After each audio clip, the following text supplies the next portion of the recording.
नमस्कार। कहानियों की श्रृंखला में आज हम मुंशी प्रेमचंद द्वारा लिखित कहानी विध्वंस सुनेंगे। अगर आपको मेरा चैनल पसंद आता है तो मेरे चैनल को सब्सक्राइब, लाइक और शेयर कीजिए। तो आइए सुनते हैं विध्वंस। जिला बनारस में बीरा नाम का एक गांव है। वहाँ एक विधवा वृद्धा संतानहीन गोडिन रहती थी जिसका भुनगी नाम था। उसके पास एक धुर भी जमीन न थी और न रहने का घर ही था। उसके जीवन का सहारा केवल एक भाड़ था। गांव के लोग प्रायः एक बेला चबैना या सत्तू पर निर्वाह करते हैं, इसलिए भुनगी के भाड़ पर नित्य भीड़ लगी रहती थी। वह जो कुछ भुनाई पाती वही भून में पीसकर खा लेती और भाड़ ही की झोपड़ी के एक कोने में पड़ रहती। वह प्रातःकाल उठती और चारों ओर से भाड़ झोंकने के लिए सूखी पत्तियां बटोर लाती। भाड़ के पास ही पत्तियों का एक बड़ा ढेर लगा रहता था। दोपहर के बाद उसका भाड़ जलता था, लेकिन एकादशी या पूर्णमासी के दिन प्रथा अनुसार भाड़ न जलता था। गांव के जमींदार पंडित जी उससे बेगार में दाने ही न भुनवाते थे, उसे उनके घर का पानी भी भरना पड़ता था। और कभी कभी इस हेतु से भी भाड़ बंद रहता था। मैं पंडित जी के ही गांव में रहती थी, इसलिए उन्हें उससे सभी प्रकार की बेगार लेने का अधिकार था। उसे अन्याय नहीं कहा जा सकता। अन्याय केवल इतना था कि बेगार सूखी लेते थे। उनकी धारणा यह थी कि जब खाने ही को दिया गया तो बेगार कैसी। किसान को अधिकार है कि बैलों को दिन भर जोतने के बाद शाम को खूंटे से भूखा बांध दे। यदि ऐसा नहीं करता तो यह उसकी दयालुता नहीं है, केवल अपनी हित चिंता है।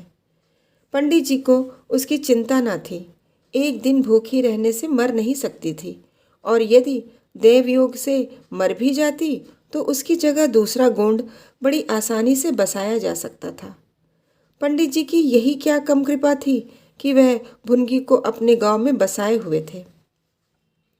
चैत का महीना था और संक्रांति का पर्व।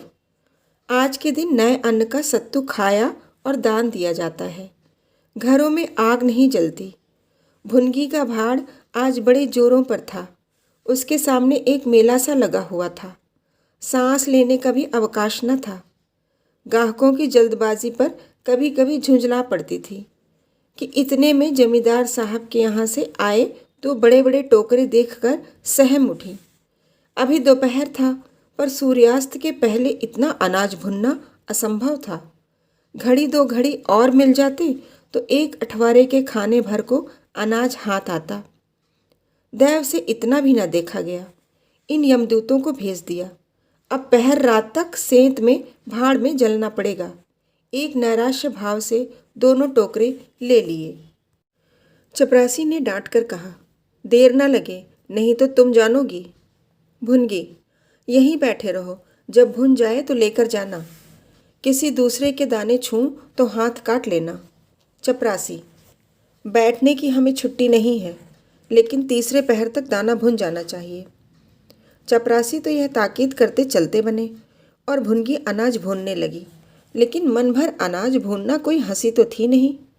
उस पर बीच बीच में भुनाई बंद करके भाड़ भी झोंकना पड़ता था। अतएव तीसरा पहर हो गया और आधा काम भी न हुआ। उसे भय हुआ कि जमींदार के आदमी आते होंगे। आते ही गालियां देंगे, मारेंगे। उसने और वेग से हाथ चलाना शुरू किया।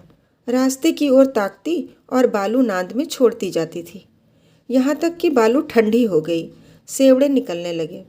उसकी समझ में न आता था क्या करे। न भूनते बनता था, न छोड़ते बनता था। सोचने लगी, कैसी विपत्ति है। पंडित जी कौन मेरी रोटियां चला देते हैं, कौन मेरे आंसू पोंछ देते हैं।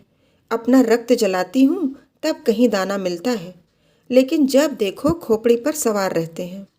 इसलिए ना कि उनकी 4 अंगुल धरती से मेरा निस्तार हो रहा है। क्या इतनी सी जमीन का इतना मोल है?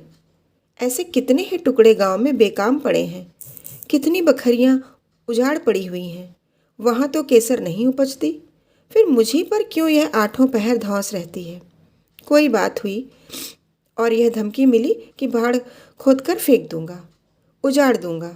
मेरे सिर पर भी कोई होता तो क्या बौछारें सहनी पड़ती। वह इन्हीं कुत्सित विचारों में पड़ी हुई थी कि दोनों चपरासियों ने आकर कर्कश स्वर में कहा, क्यों री, दाने भुन गए? भुनगी ने निडर होकर कहा, भून तो रही हूँ, देखते नहीं हो। चपरासी, सारा दिन बीत गया और तुमसे इतना अनाज न भूना गया? यह तू दाना भून रही है कि उसे चौपट कर रही है? यह तो बिल्कुल सेवड़े हैं, इनका सत्तू कैसे बनेगा? हमारा सत्यानाश कर दिया। देख तो आज महाराज तेरी क्या गति करते हैं। परिणाम यह हुआ कि उसी रात को भाड़ खोद डाला गया और वह अभागिनी विधवा निरावलंब हो गई। भुनगी को अब रोटियों का कोई सहारा न रहा। गांव वालों को भी भाड़ के विध्वंस हो जाने से बहुत कष्ट होने लगा। लोगों ने जाकर पंडित जी से कहा कि बुढ़िया को भाड़ जलाने की आज्ञा दे दीजिए, लेकिन पंडित जी ने कुछ ध्यान न दिया। वह अपना रोब न घटा सकते थे। बुढ़िया से उसके कुछ शुभचिंतकों ने अनुरोध किया कि जाकर किसी दूसरे गांव में क्यों नहीं बस जाती, लेकिन उसका हृदय इस प्रस्ताव को स्वीकार न करता। इस गांव में उसने अपने अधीन के 50 वर्ष काटे थे। यहाँ के एक एक पेड़ पत्ते से उसे प्रेम हो गया था। जीवन के सुख दुख इसी गांव में भोगे थे। अब अंतिम समय वह इसे कैसे त्याग दे, यह कल्पना ही उसे संकट में जान पड़ती थी। दूसरे गांव के सुख से यहाँ का दुख भी प्यारा था। इस प्रकार एक पूरा महीना गुजर गया। प्रातःकाल था। पंडित उदयभान अपने 2-3 चपरासियों को लिए लगान वसूल करने जा रहे थे। कारिंदों पर उन्हें विश्वास न था। नजराने में, डांड बांध में, रसूख में वह किसी अन्य व्यक्ति को शरीक न करते थे। बुढ़िया के भाड़ की ओर ताका तो बदन में आग सी लग गई। उसका पुनरुद्धार हो रहा था। बुढ़िया बड़े वेग से उस पर मिट्टी के लोंदे रख रही थी। कदाचित उसने कुछ रात रहते ही काम में हाथ लगा दिया था और सूर्योदय से पहले ही उसे समाप्त कर देना चाहती थी। उसे लेश मात्र भी शंका न थी कि मैं जमींदार के विरुद्ध कोई काम कर रही हूँ। क्रोध इतना चिरंजीवी हो सकता है, इसका समाधान भी उसके मन में न था।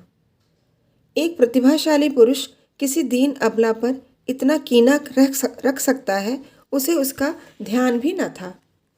वह स्वभावतः मानव चरित्र को इससे कहीं ऊंचा समझती थी।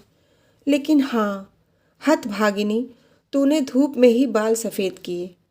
सहसा उदयभान ने गरज कर कहा, किसके हुक्म से? भुनगी ने हकबकाकर देखा तो सामने जमींदार महोदय खड़े हैं। उदयभान ने फिर पूछा, किसके हुक्म से बन रही है? भुनगी डरते हुए बोली, सब लोग कहने लगे बना लो तो बना रही हूँ। उदयभान, मैं अभी इसे फिर खुदवा डालूंगा। यह कह उन्होंने भाड़ में एक ठोकर मारी। गीली मिट्टी सब कुछ लिए दिए बैठ गई। दूसरी ठोकर नांद पर चलाई, लेकिन बुढ़िया सामने आ गई और ठोकर उसकी कमर पर आ पड़ी। अब उसे क्रोध आया। कमर सहलाते हुए बोली, महाराज, तुम्हें आदमी का डर नहीं है तो भगवान का डर तो होना चाहिए। मुझे इस तरह उजाड़ कर क्या पाओगे? क्या इस 4 अंगुल धरती में सोना निकल आएगा? मैं तुम्हारे ही भले की कहती हूँ, दीन की हाय मत लो, मेरा रोवां दुखी मत करो। उदयभान, अब तो यहाँ फिर भाड़ न बनाएगी। भुनगी, भाड़ न बनाऊंगी तो खाऊंगी क्या? उदयभान, तेरे पेट का हमने ठेका नहीं लिया है। भुनगी, टहल तो तुम्हारी करती हूँ, खाने कहाँ जाऊँ? उदयभान, गांव में रहोगी तो टहल तो करनी ही पड़ेगी। भुनगी, टहल तो तभी करूँगी जब भाड़ बनाऊंगी, गांव में रहने के नाते टहल नहीं कर सकती। उदयभान, तो छोड़कर निकल जा। भुनगी, क्यों छोड़कर निकल जाऊं? 12 साल खेत जोतने से आसामी काश्तकार हो जाता है। मैं तो इसी झोपड़े में बूढ़ी हो गई। मेरे सास ससुर और उनके बाप दादे इसी झोपड़े में रहे। अब इसे यमराज को छोड़कर और कोई मुझसे नहीं ले सकता। उदयभान, अच्छा तो अब कानून भी बघारने लगी? हाथ पैर पड़ती तो चाहे मैं रहने देता, लेकिन अब तुझे निकाल कर तभी दम लूंगा। अभी जाकर उसकी पत्तियों के ढेर में आग लगा दो, देखें कैसे भाड़ बनाती है। एक क्षण में हाहाकार मच गया। ज्वाला शिखर आकाश से बात करने लगा। उसकी लपटें किसी उन्मत्त की भांति इधर उधर दौड़ने लगीं। सारे गांव के लोग उस अग्नि पर्वत के चारों ओर जमा हो गए। भुनगी अपने भाड़ के पास उदासीन भाव से खड़ी यह लंका दहन देखती रही। अकस्मात वह वेग से आकर उसी अग्निकुंड में कूद पड़ी। लोग चारों तरफ से दौड़े, लेकिन किसी की हिम्मत न पड़ी कि आग के मुंह में जाए। क्षण मात्र में उसका सूखा हुआ शरीर अग्नि में समाविष्ट हो गया। उसी दम पवन भी वेग से चलने लगा। ऊर्ध्वगामी लपटें पूर्व दिशा की ओर दौड़ने लगीं। भाड़ के समीप ही किसानों की कई झोपड़ियां थीं। वह सब उन्मत्त ज्वालाओं का ग्रास बन गईं। इस भांति प्रोत्साहित होकर लपटें और आगे बढ़ीं। सामने पंडित उदयबान की बखार थी, उस पर झपटी। अब गांव में हलचल पड़ी। आग बुझाने की तैयारियां होने लगीं, लेकिन पानी की छींटों ने आग पर तेल का काम किया। ज्वालाएं और भड़कीं और पंडित जी के विशाल भवन को दबोच बैठीं। देखते ही देखते वह भवन उस नौका की भांति जो उन्मत्त तरंगों के बीच झकोरे खा रही हो, अग्निसागर में विलीन हो गया, और वह क्रंदन ध्वनि जो उसके भस्मावेश में प्रस्फुटित होने लगी, भुनगी के शोकमय विलाप से भी अधिक करुणाकारी थी। धन्यवाद।